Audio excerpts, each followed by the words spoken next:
My daughter blocked me from attending her wedding. So I canceled the wedding venue I paid for. I, 52F, never thought I'd be posting here, but I'm at my wit's end and could use some outside perspective. This is a long and complicated story, so buckle up.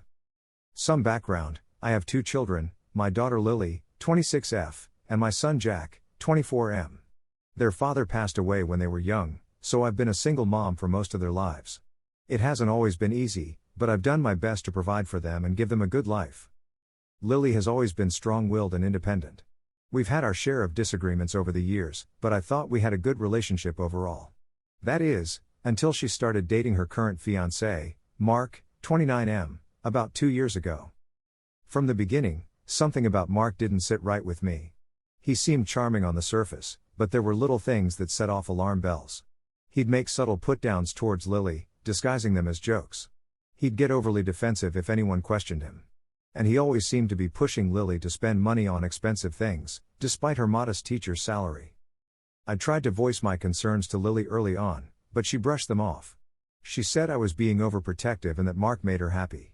I decided to back off and give him a chance, hoping my instincts were wrong. Fast forward to 6 months ago. Lily and Mark announced their engagement. I put on a happy face and congratulated them, but inside I was worried. It seemed like things were moving very fast. Lily asked if I would help pay for the wedding, as Mark's family wasn't in a position to contribute much. Despite my reservations, I agreed. I wanted Lily to have her dream wedding, and I hoped that by being involved, I could keep an eye on things. I paid deposits for the venue, catering, and several other vendors. All told, I had put down about $15,000, with more payments to come. It was a significant chunk of my savings, but I told myself it was worth it for my daughter's happiness. As the wedding planning progressed, my concerns about Mark only grew. He was pushy about every decision, insisting on the most expensive options. He'd dismiss Lily's ideas and preferences. I overheard him more than once telling her that her choices were tacky or cheap. The breaking point came last month. Lily and I were having lunch, just the 2 of us, when she confided that Mark had convinced her to quit her teaching job after the wedding. He said she should be a stay-at-home wife and focus on starting a family right away. Lily seemed uncertain about this plan, but said Mark insisted it was for the best. I couldn't stay silent any longer. I gently expressed my worries about Mark's controlling behavior and the red flags I'd seen. I told Lily I was concerned he was trying to isolate her and make her financially dependent on him. I stressed that I only wanted her to be happy and safe. Lily did not take it well. She accused me of never giving Mark a chance and trying to ruin her happiness. She stormed out of the restaurant, ignoring my attempts to calm her down. For the next week, Lily wouldn't return my calls or texts. Then, out of the blue, I received an email from her. The contents shocked me to my core. Lily wrote that she was disappointed in my behavior and that I had betrayed her trust by speaking ill of Mark. She said that after careful consideration, she and Mark had decided it would be best for everyone if I did not attend the wedding. She asked me to respect their wishes and stay away from the venue on the day. I was devastated. I couldn't believe my own daughter was banning me from her wedding. I tried calling her immediately, but she had blocked my number. I reached out to my son Jack, hoping he could talk some sense into her, but he said Lily had sworn him to secrecy and he didn't want to get involved. For days, I was in a daze. I couldn't eat or sleep. How had things gone so wrong? All I wanted was to protect my daughter, and now I was being cut out of one of the most important days of her life. As the initial shock wore off, another emotion began to set in: anger. I had poured my heart, soul, and savings into this wedding. I had bent over backwards to accommodate Lily and Mark's every whim. And this was how they repaid me? That's when I made a decision that I'm still not sure was the right one. I decided that if I wasn't welcome at the wedding, then I wouldn't be funding it either. I contacted the venue and all the vendors I had paid deposits to. I explained the situation and asked to cancel everything. Most were sympathetic and agreed to refund at least a portion of the deposits. The venue, in particular, was very understanding and refunded the entire amount since they had a waiting list and could easily rebook the date. I then sent Lily a brief email. I told her that I loved her and only wanted the best for her, but that I couldn't in good conscience continue to pay for a wedding I was banned from attending. I informed her that I had canceled all the bookings I had made and that the money had been returned to my account. I said that she and Mark were free to rebook the venue and vendors themselves if they wished, but that I would not be contributing any further funds. I genuinely hoped this would be a wake-up call for Lily. That she would realize how hurtful her actions had been and reach out to make amends. I even fantasized that she might see Mark's true colors and call off the wedding entirely. That's not what happened. Instead, all hell broke loose. Lily called Jack in hysterics, and he broke his vow of neutrality to berate me for ruining Lily's wedding. Mark's parents started leaving angry voicemails, calling me selfish and manipulative. Even my own sister got involved, telling me I was being petty and needed to apologize. Lily herself finally unblocked my number, but only to send a stream of furious text messages. She accused me of trying to sabotage her relationship out of jealousy. She said I was a toxic, controlling mother who couldn't stand to see her daughter happy. The messages were so venomous and out of character that I wondered if Mark was dictating them to her. The only person who seemed to be on my side was my best friend, Sandra. When I told her everything that had happened, she said she was proud of me for standing up for myself. She agreed that Mark seemed like bad news and said Lily was being unreasonable. It's been 2 weeks since then, and things are still chaotic. As far as I know, Lily and Mark are scrambling to rebook everything for the wedding. Jack is barely speaking to me. I'm getting nasty looks from mutual acquaintances who've only heard Lily's side of the story. Part of me feels justified in my actions. Why should I bankroll a celebration I'm not even allowed to attend? But another part feels guilty. Did I go too far? Should I have just sucked it up and paid for the wedding anyway, hoping Lily would come around? Am I pushing her further into Mark's arms by acting this way? I'm torn between my instinct to protect my daughter and my desire to respect her choices as an adult. I'm worried sick about her future with Mark, but I'm also terrified of losing her completely. So, Reddit, I turn to you for advice. What should I do now? Should I apologize and offer to reinstate the venue booking? Should I stand my ground? Is there any way to repair my relationship with Lily without compromising my principles? Any insights would be greatly appreciated. I feel like I'm losing my mind over this whole situation. Edit 1. Wow, I didn't expect this post to blow up like it has. Thank you all for your comments and insights. I'm trying to read through everything and will respond to some of the most common questions/suggestions here. 1. Many of you have asked for more specific examples of Mark's concerning behavior. Here are a few incidents that stand out. At a family dinner shortly after they started dating, Mark jokingly told Lily to pipe down when she was enthusiastically telling a story about her students. He then said, "Don't worry, I'll train her eventually to the table." Lily laughed it off, but I saw her shrink a little. When Lily and I were discussing wedding plans, she mentioned wanting sunflowers as they were her late father's favorite. Mark later vetoed this, saying sunflowers were tacky and insisting on more expensive orchids instead. Lily seemed sad but didn't argue. I overheard Mark telling Lily that her best friend from college was a bad influence and that maybe they should take a break from that friendship after the wedding. Lily looked uncomfortable but didn't contradict him. 2. Several people have suggested that I might be leaving out important context about my relationship with Lily. I've reflected on this, and while we've had normal mother-daughter squabbles, there have never been any major fallings out before this. I've always tried to respect her independence. If anything, I may have been too hands-off at times, not wanting to be seen as a helicopter parent. 3. To those asking about Lily's father's estate, he didn't leave much behind financially. Most of what I've saved for the kids' education and this wedding has come from my own hard work over the years. 4. Many have advised me to reach out to Lily's friends or other family members to share my concerns. I'm hesitant to do this as I don't want to be seen as going behind her back, but I'm considering reaching out to her college best friend to see if she's noticed any changes in Lily. 5. A lot of you are suggesting premarital counseling. I think this is an excellent idea, but I'm not sure how to broach the subject with Lily given our current strained relationship. Any advice on how to suggest this tactfully would be welcome. 6. To those telling me to simply cut Lily off and walk away, I appreciate the sentiment, but she's my daughter. I can't give up on her, even if we're struggling right now. I want to find a way to mend things if at all possible. I'm still processing all of your advice and will update if there are any significant developments. Thank you again for taking the time to read and respond. Edit 2. Things have taken an unexpected turn. This morning, I received a call from a number I didn't recognize. It turned out to be Mark's ex-girlfriend, Rachel. She said she had seen some social media posts about Lily and Mark's engagement and felt compelled to reach out to me. Rachel shared some disturbing information about her relationship with Mark. She described a pattern of emotional manipulation, financial control, and isolation from friends and family that sounds alarmingly similar to what I've observed with Lily. Rachel said it took her years to recognize the abuse and find the strength to leave. I'm shaken by this revelation and unsure how to proceed. On one hand, this confirms my worst fears about Mark. On the other hand, I worry that bringing this information to Lily will only push her further away, especially coming from me. I've asked Rachel if she would be willing to speak to Lily directly, but she's understandably hesitant to get involved. She said she'd think about it and get back to me. I feel like I'm racing against time now. The wedding is still months away, but I'm terrified of Lily becoming more entangled with Mark. Yet I know that pushing too hard could backfire spectacularly. I'm considering reaching out to a domestic violence support organization for advice on how to handle this situation. If anyone has experience with something similar, I'd be incredibly grateful for your input. I'll update again when I've decided on a course of action. Thank you all for your continued support and advice during this difficult time. Edit 3. I've just had a long, emotional phone call with Jack.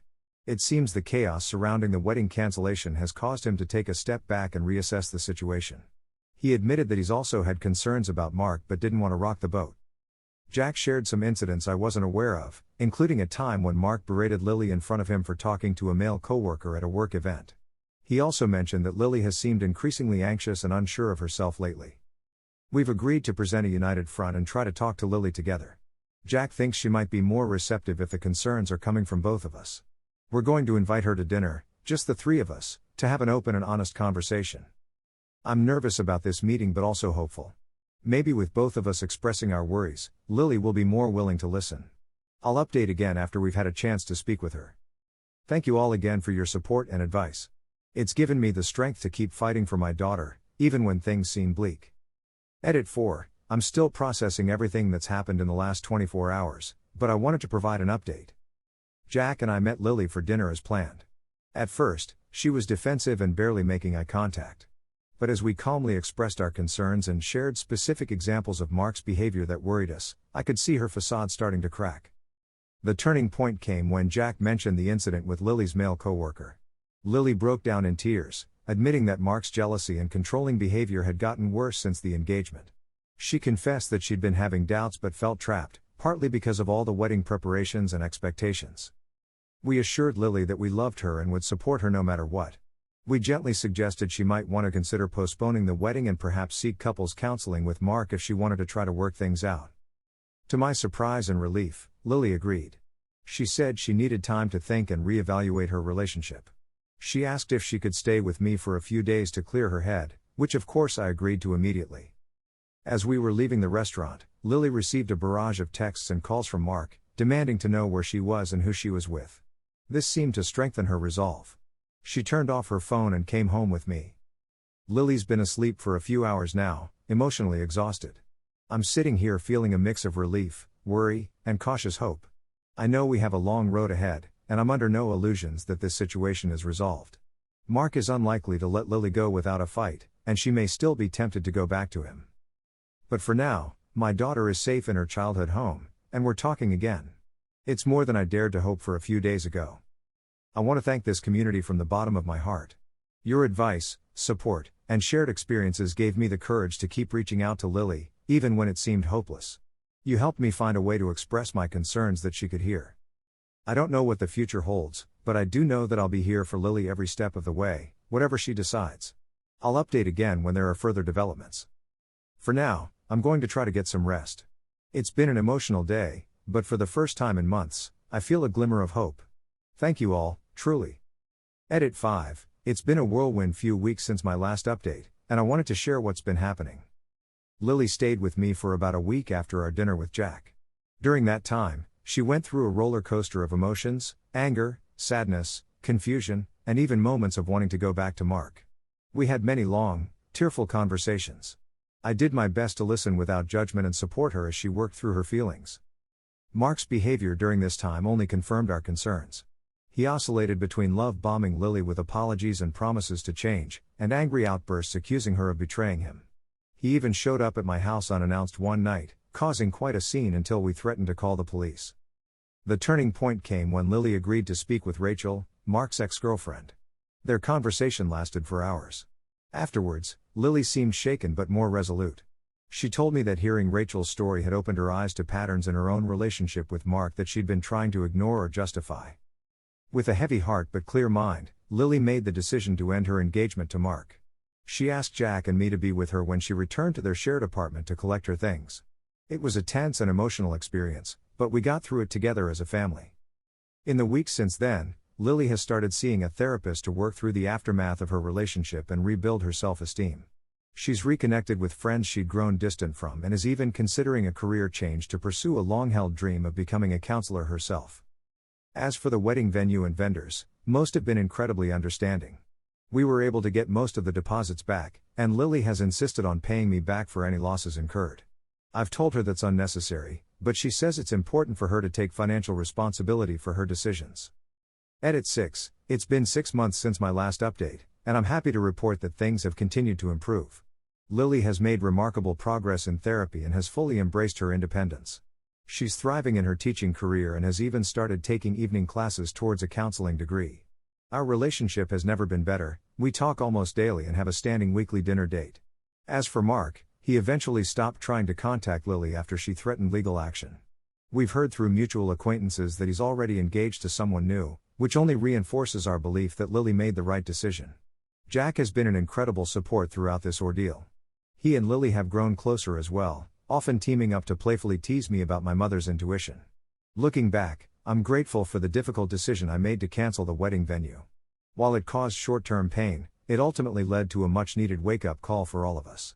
Lily recently thanked me for having the courage to speak up, even when it was hard. She said she now sees it as an act of love rather than interference. To anyone out there facing a similar situation, trust your instincts, communicate openly, and never give up on those you love. Sometimes, the hardest choices lead to the best outcomes. Thank you all again for your support throughout this journey. Your advice and encouragement made a real difference in our lives. Story 2. My ex-husband divorced me and called me an old hag. 4 years later, my daughter pleaded for $30,000. I, 52F, never thought I'd be sharing this story, but recent events have left me conflicted and seeking advice. 4 years ago, my ex-husband Tom, 54M, blindsided me with divorce papers after 25 years of marriage. We had 2 children together, Emily, 28F, and Jason, 24M. I thought we were happy, or at least content. We had our ups and downs like any couple, but I never saw the end coming. The day Tom served me the papers, he told me he had fallen in love with his much younger co-worker, Brittany, 32F. He said he wanted to start fresh and that I was holding him back from living his best life. The worst part? He called me an old hag who had let herself go and said he deserved better. I was devastated. Not only was my marriage over, but the man I had loved and supported for over 2 decades had just shattered my self-esteem into a million pieces. I spiraled into depression, barely leaving the house for months.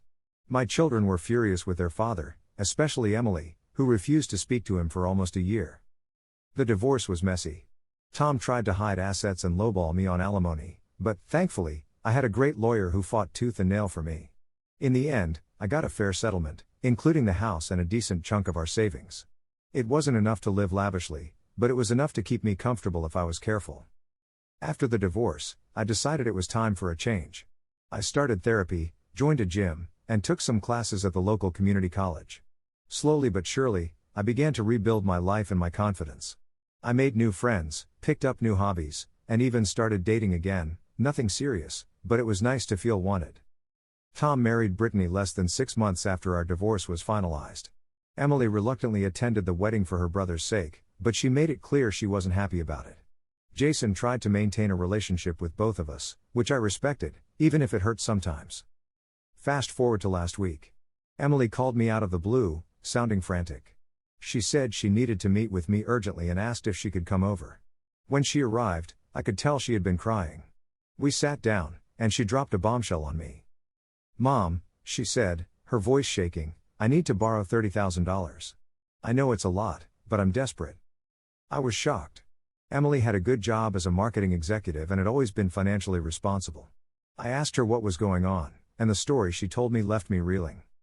Apparently, Tom and Brittany had been trying to have a baby for the past 2 years with no success. They had gone through multiple rounds of IVF, depleting their savings in the process. When that didn't work, they started looking into surrogacy.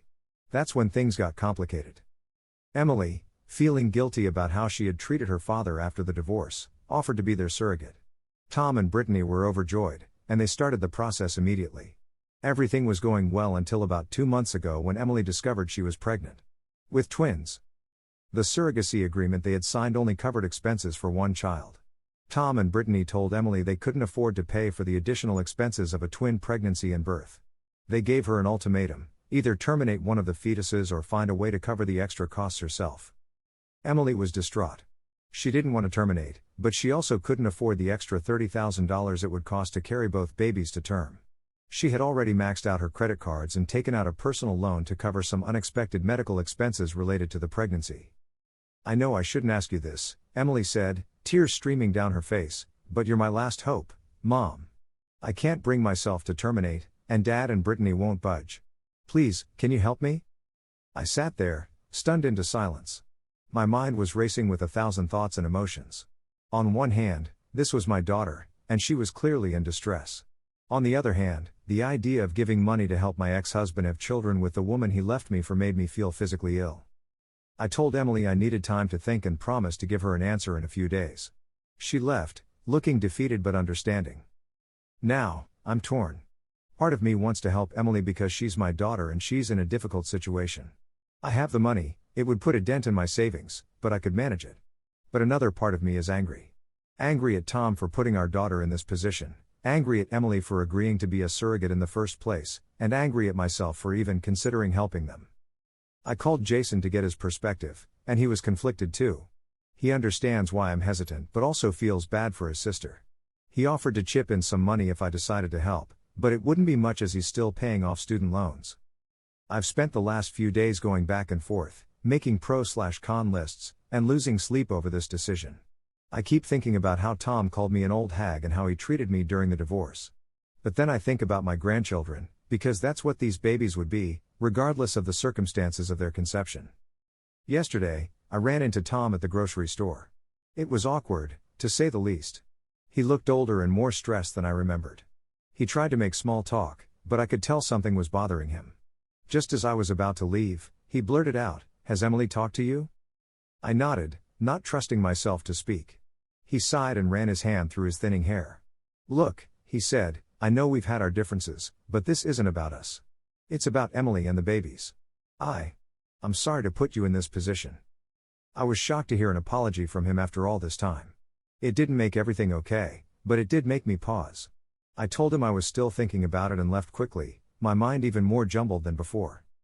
This morning, I received a call from Brittany. I almost didn't answer, but curiosity got the best of me. She was polite but clearly uncomfortable. She thanked me for considering helping Emily and said she understood how difficult this must be for me.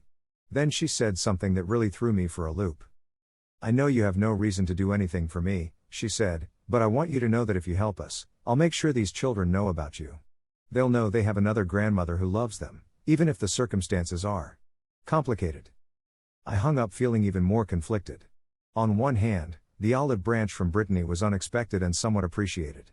On the other hand, it felt a bit manipulative, like she was dangling my future grandchildren in front of me to get what she wanted. So here I am, Reddit. I have until tomorrow to give Emily an answer, and I'm completely lost.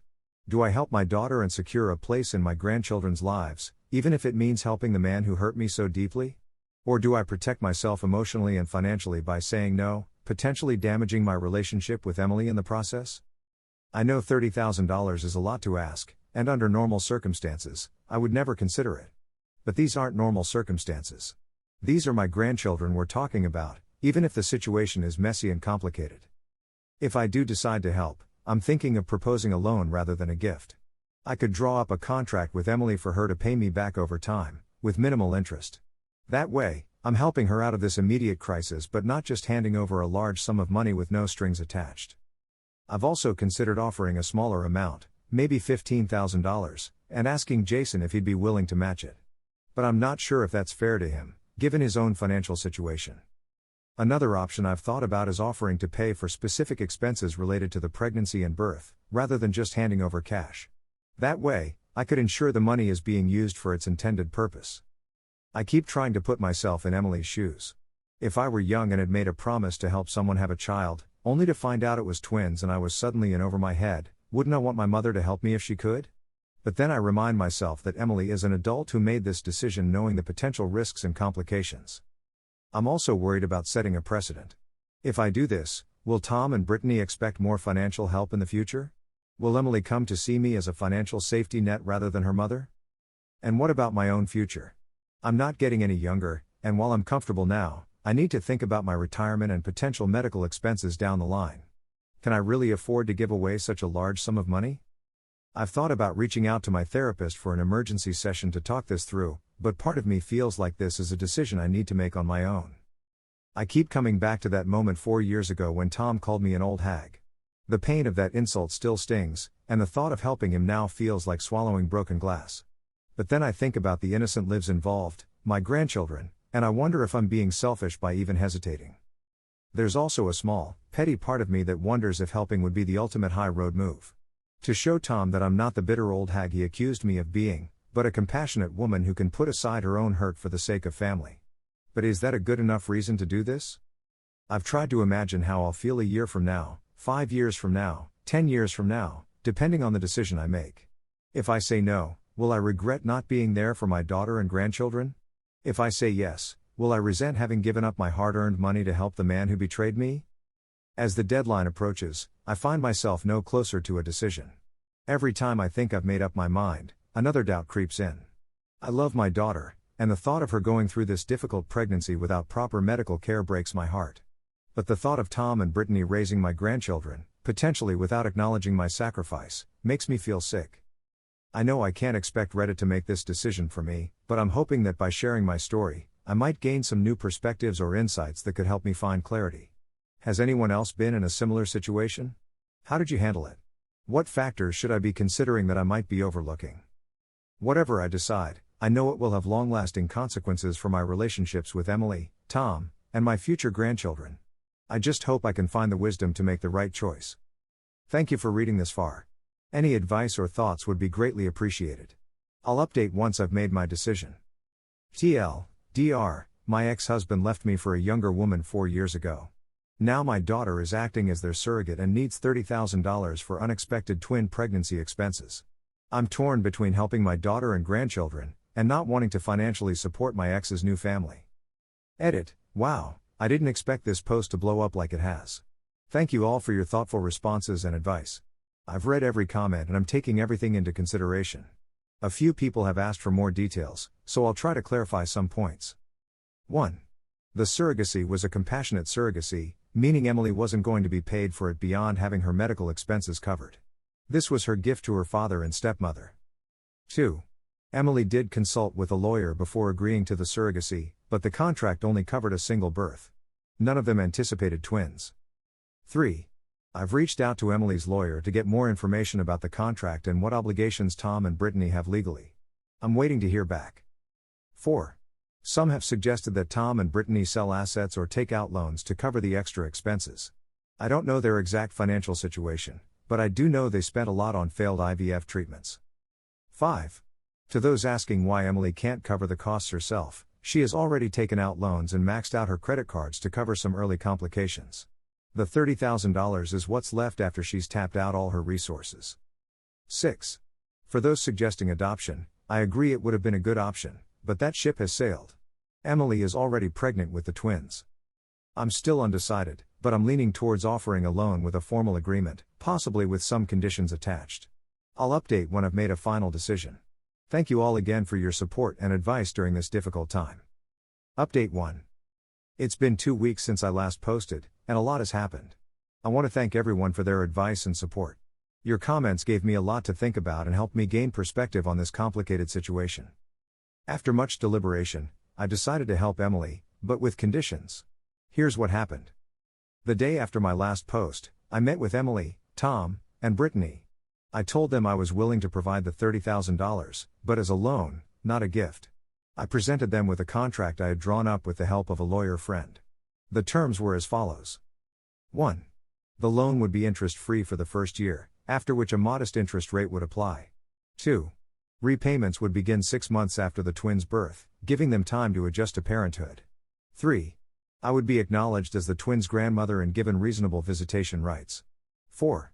If Tom and Brittany's financial situation improved before the loan was repaid, they would accelerate the repayments. I also made it clear that this was a one-time thing. I wouldn't be their financial safety net going forward. The reaction was mixed. Emily was relieved and grateful. Tom looked uncomfortable but nodded in agreement. Brittany, however, was clearly unhappy with the terms. "We appreciate the offer," Brittany said, her voice tight, "but these terms seem a bit extreme. We're family, after all. Is a formal contract really necessary?" I took a deep breath before responding. "Yes, it is necessary. This isn't a small amount of money, and given our history, I think it's important to have everything in writing. This protects all of us." Tom surprised me by speaking up. "She's right, Britt. It's a fair offer, more than fair considering everything." He couldn't quite meet my eyes as he said this. After some back and forth, they agreed to the terms. We all signed the contract, and I transferred the money to Emily's account the next day. I thought that would be the end of it, at least for a while. But I was wrong. 3 days after our meeting, I received a call from Jason. He was furious. Apparently, Emily had told him about our arrangement, and he felt betrayed. "How could you do this, Mom?" he yelled. "After everything Dad put you through, you're just going to hand over your savings to him and his new wife?" I tried to explain my reasoning, but Jason wasn't having it. He accused me of playing favorites and said he couldn't believe I was choosing Dad's new family over my own financial security. The call ended with him telling me he needed some time and space to process this. I was devastated. I had been so focused on Emily and the twins that I hadn't considered how this decision would affect my relationship with Jason. I sent him a long email explaining my decision in detail and apologizing for not discussing it with him first, but I haven't heard back yet. Meanwhile, things with Emily have been complicated. She's grateful for the help, but I can tell she feels guilty about the loan terms. She's been calling me almost daily with updates on the pregnancy, which I appreciate, but there's an undercurrent of tension in our conversations. Last week, she invited me to attend her next ultrasound appointment. I was touched by the gesture and eagerly agreed. However, when I arrived at the clinic, I found that Tom and Brittany were there too. It was awkward, to say the least. As we waited for the doctor, Brittany tried to make small talk, asking about my hobbies and what I've been up to lately. It felt forced and uncomfortable. Tom mostly stared at his phone, occasionally glancing up with an unreadable expression. The ultrasound itself was amazing. Seeing those 2 little heartbeats on the screen, knowing they were my grandchildren, brought tears to my eyes. For a moment, all the drama and tension faded away, and we were just a family celebrating new life. But reality came crashing back as soon as we left the clinic. Brittany made a comment about how they'd have to tighten their belts to repay the loan, giving me a pointed look. Tom quickly changed the subject, but the damage was done. I left feeling a mix of emotions: joy at seeing my grandchildren, anger at Brittany's passive-aggressive comment, and a gnawing worry that this loan might cause more problems than it solved. To add to the complexity, my ex-sister-in-law, Tom's sister, called me yesterday. She had heard about the situation from Tom and wanted to check in on me. Our conversation was brief and superficial, but I could tell she was fishing for details. I'm now worried that this whole saga is becoming fodder for family gossip. As I write this update, I'm still unsure if I made the right decision. On one hand, I'm glad I could help Emily and ensure proper care for my grandchildren. On the other hand, the strain this has put on my relationships with Jason and even Emily is taking its toll. I've scheduled an appointment with my therapist to help me navigate this new family dynamic. I'm also considering joining a support group for grandparents in non-traditional family structures. I have a feeling I'm going to need all the support I can get in the coming months. To those who advised me against helping, I understand your perspective now more than ever. And to those who encouraged me to help, I appreciate your emphasis on family and compassion. I'm trying to hold on to that compassion as I deal with the fallout of my decision. I don't know what the future holds, but I'm trying to stay positive. The twins are due in about 5 months, and despite all the drama, I'm looking forward to meeting them. I just hope that by then, we can all find a way to coexist peacefully for their sake. I'll update again after the twins are born, or sooner if there are any significant developments. Wish me luck, I have a feeling I'm going to need it.